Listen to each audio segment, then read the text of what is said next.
انسانوں کی بات ہے، اس میں خاص طور پر عورتوں کو حکم ہے کہ اپنے شوہروں کی شکر گزار رہیں۔ آپ صلی اللہ علیہ وسلم نے عورتوں کی اکثریت کو جہنم میں دیکھا کیونکہ وہ اپنے شوہروں کی ناشکری تھی۔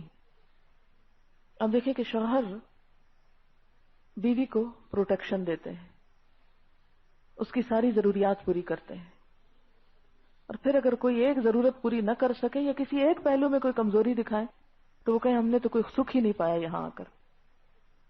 اب دیکھیں کہ شوہر بیچارہ اتنی مظلوم چیز ہے نا حقیقت میں، کہ کما کر لاتا ہے اور بیوی مالک ہے ہر چیز کی، ہر چیز بیوی کے ہاتھ میں۔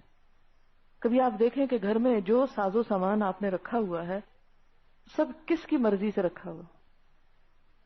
گھر کی ڈیکوریشن، سیٹنگ، لینا دینا، خرچ کرنا کون کر رہا ہے؟ وہ سب استعمال کون کر رہا ہے؟ ذرا یہ دیکھیں، آپ کر رہے ہیں، مالک آپ بنے بیٹھے ہیں، بچے کس کے؟ آپ کے ہیں۔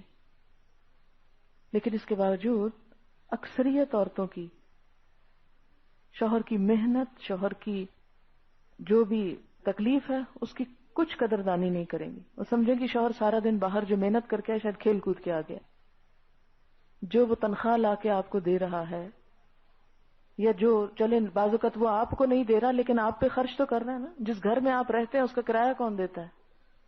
شوہر ہی کی تنخواہ سے آتا ہے، یا اسی نے آپ کو بنا کر دیا ہے۔ اور اگر وہ کام نہ کرے تو آپ سڑک پہ بیٹھے ہو، جیسے بہت سے لوگ بیٹھے ہوئے ہیں جن کے شوہر کام نہیں کرتے۔ آپ کو فاقے تو نہیں کاٹتے، کھاتے ہیں نا، ناشتہ بھی کرتے ہیں، چلے بہت اعلیٰ درجے کا نہ صحیح، جیسا بھی صحیح، دوپہر کو بھی جا کے کچھ نہ کچھ کھاتے ہیں، رات کا کھانا بھی کھاتے ہیں، لباس پہنے ہوئے ہیں نا، چیتڑے تو نہیں لٹکے ہوئے کسی کے اوپر، ہے سب کچھ، بچے بھی تعلیم حاصل کر رہے ہیں، سب ہو رہا ہے۔ اس کے باوجود اکثر عورتیں شوہر سے سیدھے منہ بات نہیں کرتی، اور ہر مجلس میں بیٹھ کے ہر انسان کو کہتی ہیں ہم اپنے شوہر سے خوش نہیں، ہر کسی کو یہ کہتی ہیں ہم مطمئن نہیں، ہم مطمئن نہیں۔ اکثر عورتوں کی مجلسوں میں شوہروں کے خلاف بد زبانی ہو رہی ہوتی ہے۔ یہ ناشکری کا رویہ جس کے نتیجے میں گھر میں کبھی خوشی نہیں آتی۔ لکھ لیں اپنے پاس، جو عورت شوہر کی ناشکری ہوگی اس کے گھر میں کبھی خوشی نہیں آ سکتی، اس کی زندگی میں خوشی نہیں آ سکتی۔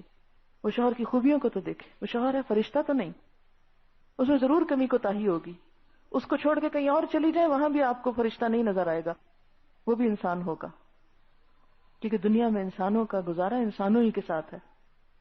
تو ایسا نہ ہو کہ قیامت کے دن وہ تو کہیں اور پہنچ جائے اور آپ ناشکری کر کر کے جہنم میں جا پڑیں۔ جیسے ہمارے ہاں آپ دیکھیں گے کہ ناشکری بہت ہے۔ مجھے جب دوسری قوموں اور اپنی قوم کے درمیان ایک خاص چیز نظر آتی ہے وہ یہ کہ ہمارے کلچر میں ہر بندہ ناشکری کی باتیں کرتے ملتا ہے، ہر بندہ یہ سوچ رکھتے ملتا ہے کہ ہمارے پاس کیا نہیں، کیا کمی ہے، یہ کم سوچتے کہ کیا ہے۔ آپ اگر ایک سروے کریں، ایک کویسچنر بنا کر کہ آپ کے غم کیا کیا ہیں، آپ ہر وقت کیا سوچتے ہیں، آپ کی زندگی میں خوشی کے اسباب کیا ہیں، آپ اپنی موجودہ زندگی پر کیا مطمئن ہیں، 100% مطمئن ہے یا 50% یا بالکل مطمئن نہیں، اور اگر غیر مطمئن ہے تو اس کی وجہ کیا ہے۔ اور پھر اس میں آپ یہ بھی شامل کر سکتے ہیں کہ آپ کے پاس کیا کچھ ہے، کیا آپ اپنا گھر اون کرتے ہیں، کیا آپ شادی شدہ ہیں، کیا آپ کے بچے ہیں، کیا آپ کا بزنس ہے۔ تو جتنے لوگ ایسے ہوں کہ جن کا اپنا گھر بھی ہو، بزنس بھی ہو، بچے بھی ہوں، شوہر بھی ہو، یا شوہر کے پاس بیوی بھی ہو، اور پھر اگر ان کا نتیجہ یہ ہو کہ وہ غیر مطمئن ہے تو اس کی بنیادی وجہ کیا ہے؟ ناشکراپن۔ اور اس میں بھی ریشو عورتوں کا زیادہ ہائی ہوگا مردوں کی نسبت۔ کیوں نبی صلی اللہ علیہ وسلم نے فرمایا کہ میں نے تمہاری اکثریت کو جہنم میں دیکھا ہے، اور اس میں ایک وجہ یہ کہ شوہروں کی ناشکری، کہ جو مل رہا ہے ان سے اس پہ کوئی قدر نہیں، اور جو نہیں مل رہا ہر وقت اسی کا غم۔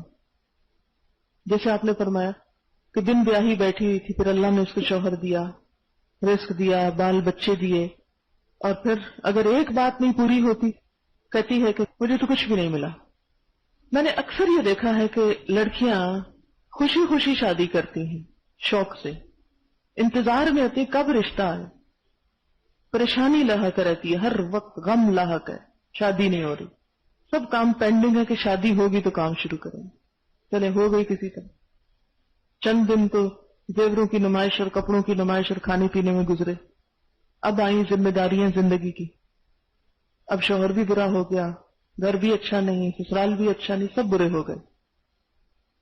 اور پھر پچھلی لائف سے کمپیئر کرنے لگتے ہیں اپنے آپ کو، کبھی باپ سے شوہر کو، کبھی گھر سے اس گھر کو، کبھی اپنے سٹائل کو ایک نئے سٹائل سے. اور اس میں کمپیئر کر کے رزلٹ کیا نکالتے ہیں؟ جو منفی چیزیں ہوتی ہیں ان کو سامنے رکھا جاتا ہے کہ یہ نہیں ہے. یہ کم سوچتے کہ کیا ہے، جس کے نتیجے میں عموماً لڑکیاں روتی دھوتی بد مزاج بد اخلاق ہوتی چلی جاتی اور بالآخر ساری زندگی کی بیماریاں مول لے لیتی ہیں. آج کل میں اس پہ بہت سوچ رہی ہوں کہ اس چیز کی اصلاح کیسے کی جائے، کیونکہ ہر دوسرا قصہ مجھے ایسا ہی نظر آتا ہے. اور میں واقعی اس پر سیریس ہوں کہ کم از کم آپ لوگ جب شادی کے بعد اپنے گھروں کو جائیں تو آپ نے بڑے بڑے کام کرنے ہیں. اگر آپ چھوٹی چھوٹی چیزوں پہ رونے بیٹھ گئے نا، آپ کچھ نہیں کر سکیں گے. یہ بے جا کے غم جو شیطان خوف دلاتا ہے اور غمگین کرتا ہے انسان کو، یہ آپ کو بیکار کر دے گا. اس کی اصلاح ہونی چاہیے. کیونکہ میں نے یہ دیکھا ہے کہ ایسی نیولی میرڈ لڑکیاں جب بہت پریشان ہوتی ہیں، اگر ان کی قصہ سنو ایک اور سٹوری ہے، ان کی ساس اور ان کے سسرال کا سنو تو بالکل ایک اور سٹوری ہے. وہ الگ پریشان ہے، یہ الگ پریشان ہے. اور حقیقت میں سب ناشکرا پن ہے کہ جو ملتا ہے وہ حقیر نظر آتا ہے، اور جو پیچھے چھوڑا ہے ماں باپ کے گھر، جو ماں باپ کا تھا چاہیے تھا ساتھ ہی دے دیتے آپ کو.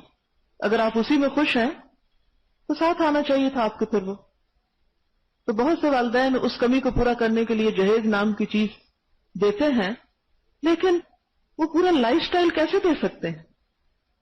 تو ہر لڑکی کو، کوئی بھی ہو، چاہے غریب ہو امیر ہو کسی بیک گراؤنڈ کی ہو، اس کو اپنی اس سینس کو ڈیولپ کرنا پڑے گا کہ مختلف حالات میں مجھے کس طرح گزارا کرنا ہے. طلاق کا ریشو بہت بڑھتا چلا جا رہا ہے اور پریشان کن حد تک. اگر عام حالات میں ہو تو بھی بری ہے، ناپسندیدہ ہے نا، جیسے حدیث میں بھی آیا. لیکن اگر دیندار گھرانوں میں ہو تو وہ شدت اور کئی